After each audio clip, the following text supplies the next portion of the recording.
হয় মই আজি ঢালিগাঁও স্থিত যেটো আমাৰ বঙাইগাঁও তেল শোধনাগাৰ ইয়াৰ যেটো নামৰ ওপৰত মই ৰাজ্যসভাত এটা উত্থাপন কৰিছোঁ যে বঙাইগাঁও ৰিফাইনাৰীটো হলনি ইয়াৰ ঢালিগাঁও ৰিফাইনাৰী হ'ব লাগে বুলি। ইয়াৰ কাৰণটো হ'ল এটা সময়ত আমাৰ এই তেল শোধনাগাৰখন বঙাইগাঁও জিলাৰ অন্তৰ্গত আছিলে আৰু যেটো সময়ত হৈছিলে সেই কাৰণে সেই সময়ত সেই নামটো দিছিল। কিন্তু 2003 চনত যেতিয়া BTC চুক্তি হ'ল তাৰ পিছত যেটো চিৰাং জিলা ইয়াৰ গঠন কৰা হ'ল ই কমপ্লিটলি যেটো ঢালিগাঁও ৰিফাইনাৰী বঙাইগাঁও ৰিফাইনাৰী ইয়ে মানে চিৰাং জিলা অন্তৰ্গত আহি গ'ল। তো ইয়াত সেপাৰেট ডিস্ট্ৰিক্ট হ'ল, সেপাৰেট এডমিনিষ্ট্ৰেশ্যন হ'ল আৰু সেই লোকেশ্যনটো হ'ল নামটো হ'ল ঢালিগাঁও। তো গতিকে আজিৰ তাৰিখত এই যেটো ৰিফাইনাৰী ইয়াৰ নামটো বঙাইগাঁও ৰখাটো অযুক্তিকৰ হৈছে বুলি সকলো ৰাইজে কৈছে, BTC অঞ্চলৰ ৰাইজে কৈছে।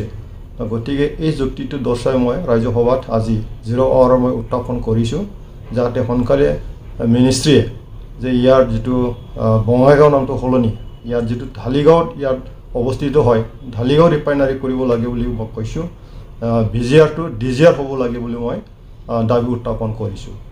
গতিকে মই আশা কৰিছোঁ অনাগত দিনত নিশ্চয় যেটো লোকেশ্যনটো আমাৰ চিৰাং জিলাতে হয় আৰু লোকেশ্যনটো ঢালিগাঁৱে হয় আৰু এই বঙাইগাঁও নামটো বঙাইগাঁৱৰ লগত কোনো এই মানে যেটো কোম্পানী যেটো ৰিফাইনাৰী বঙাইগাঁৱৰ লগত কোনো এতিয়া লিংক নোহোৱা হৈ গ'ল।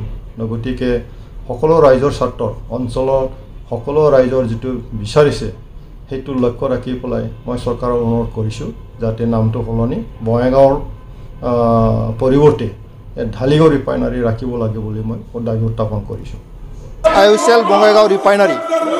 The IOCL Bongaigaon Refinery came into existence after the merger of Bongaigaon Refinery and Petrochemical Limited with IOCL in 2009 and came to be known as Bongaigaon Refinery.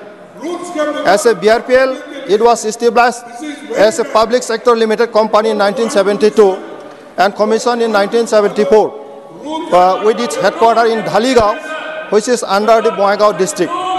The matter is the fact that after the creation of Bodoland Territorial Council, the Sirang district was carved out of 3 districts, that is Kokrajhar, Bongaigaon, Borpeta, and on 4 June 2004 onward, the location of IOCL Bongaigaon Refinery, which was previously part of the Bongaigaon district, became a part of Sirang district now. It is a matter of great concern that despite these administrative territorial changes, the name of refinery continues to be named after the Bongaigaon, which is misleading and does not accurately represent its location and administrative boundary.